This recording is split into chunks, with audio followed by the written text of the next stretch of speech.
Identification.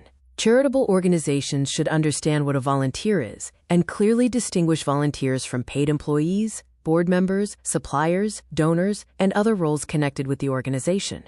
An individual may have more than one role, such as both a donor and volunteer. But even then, the organization needs to clearly distinguish when the individual is serving in which role. An organization's responsibilities to a volunteer and for a volunteer's selection, training, and supervision differ from the organization's responsibilities toward other roles. Identify volunteers clearly and treat them accordingly. Definition. A volunteer is generally an individual who wishes to help the organization carry out its charitable purpose in an uncompensated capacity, under the organization's direction, but at the individual's convenience and choice. Yes, volunteers should do as the organization requires of them in their volunteer roles. But no, the organization does not compel or compensate volunteers to perform. Volunteers serve instead out of their own desires and willingness. A lack of compulsion or other obligation, together with an absence of compensation, mark the volunteer role.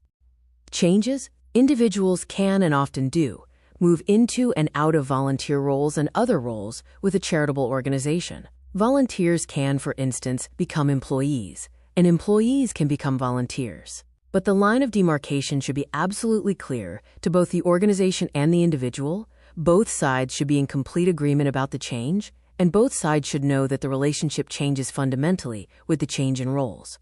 Charitable organizations must be cautious of letting the line between paid staff and uncompensated volunteers blur. Minimum wage laws apply to individuals whom state authorities construe to be employees rather than volunteers. If one of the individuals helping your organization becomes disaffected and goes to state wage and hours officials with proof that the individual was an employee rather than a volunteer, your organization could owe substantial back pay and penalties.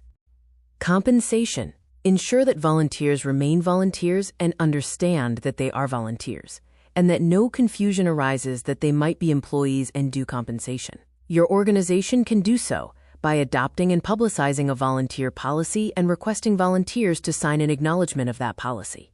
See the example volunteer policy at the end of this guide. As the example policy recites, the rewards of volunteering are not in any anticipated compensation, but in the satisfaction of generous service, and in the relationships, responsibilities, activities, learning, and growth that volunteers can enjoy. Your organization can make volunteers feel appreciated without suggesting that the organization will compensate them financially. Service. Volunteers differ from community service workers whom a local court or other authority requires to complete service hours as a condition of sentence or probation or to avoid other penalties. Your organization may, with the cooperation of those local authorities, make use of community service workers. Contact local authorities to determine whether your organization qualifies. Community service workers can provide valuable services and be significant contributors to a charitable community, while drawing importantly from the charity for their own supervised work needs. If your organization accepts the services of community service workers, then great. But don't treat them the same as volunteers or as employees. Instead, comply with their program requirements, working closely with their supervising official. Respect and value them, but recognize that they're there for a different essential purpose. Interns. Volunteers also differ from interns. An intern is a student enrolled in an academic program, receiving academic credit relating to the charitable organization work the intern performs. Academic programs differ on whether interns may or must receive compensation. State or federal labor and wage and hours officials, though, have their own laws, rules, and regulations on compensating interns. Generally, organizations must not use uncompensated intern labor to replace labor ordinarily done by compensated employees. Thus, do not displace or avoid retaining paid employees by using uncompensated intern labor. Instead, use interns to shadow paid employees and do other additional, creative, experimental, or practice activities your organization would not pay an employee to perform. Or compensate the intern, if the intern's academic program permits. Recruiting. Volunteer recruiting can be a critical function for many charitable organizations, specifically those depending on volunteers to carry out their charitable programs and accomplish their charitable purpose. Volunteer turnover is natural and can be healthy for a charitable organization, refreshing its energies and expanding its donor and network base. Even dedicated volunteers age out and move on, called to other opportunities and duties. Prepare your organization for frequent or continual volunteer recruiting. Make volunteer opportunities evident on your organization's website and in newsletters and mailings. Hold or attend volunteer recruitment events. If your organization has a larger number of volunteers to recruit and schedule, consider using a volunteer recruitment form, like the one at the end of this guide. Background. Perform reference checks and criminal history background checks on volunteers who come into contact with children or other vulnerable populations, or who handle substantial sums. Use online public databases or a national search background check service. Reject volunteer candidates whose record reflects any hint of concern. Organizations owe duties of care to their patrons. Accepting an unqualified volunteer shows a lack of care and may lead to organization liability for negligent retention or supervision in the event of another's injury at the unqualified volunteer's hands. Recruit volunteers only for activities for which their education, training, and experience indicates their competence. The volunteer recruitment form at the end of this guide requests qualifying background information. Use that form or a similar form to administer recruiting and evaluation.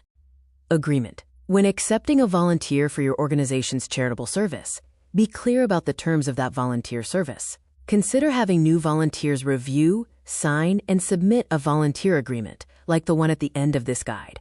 The agreement at the end of this guide asks volunteers to release the organization's negligence liability and to indemnify the organization against claims arising out of the volunteer's negligence. Those terms favor the organization and disfavor the volunteer. Be sure those requests made of volunteers are fair and appropriate within the commitments and obligations of your organization. Volunteer releases and indemnity provisions are common but not standard among charitable organizations. Consult your insurance agent relative to their wisdom or necessity for liability insurance purposes. And listen to your organization's volunteers. They'll tell you if they object to terms that sound or appear unfair. Drivers, volunteers who drive motor vehicles for charitable organizations present special risks. No common activity creates more risk of injury, loss, damage, and liability than the operation of motor vehicles. Any volunteer whom your organization asks to drive in the course of any organization-related activity should be a licensed and reasonably safe driver of a properly registered, reasonably maintained, and adequately insured motor vehicle. One way to ensure that driving volunteers meet those parameters is to ask volunteers to sign a volunteer driver agreement, like the example agreement at the end of this guide. Extra cautious charitable organizations and charitable organizations depending frequently and heavily on volunteer drivers may run driver's license checks on driving volunteers and ask those volunteers to provide the organization with proof of motor vehicle insurance in an adequate amount. Supervision. Supervise your organization's volunteers. If their volunteer activity involves risk to themselves, the organization's patrons, or the organization's premises, equipment, or reputation, then supervise them closely enough to ensure that they act appropriately and competently. Supervision need not be harsh or unpleasant. Supervision can be a learning and growing experience. Supervise sensitively but also effectively enough to ensure safety, security, and orderly operations. Identify unqualified or unfit volunteers and terminate their volunteer service promptly, or shift their volunteer activities to those activities for which they are safe, fit, and competent. Keep open lines of communications with all volunteers, encouraging them to immediately report any unsafe practice or condition or inappropriate conduct by anyone, including fellow volunteers. The print and digital guides include abundant additional information. Thanks for watching. Get more tips, plus illustrations, summaries, forms, and reflections in the guide at the link in the description.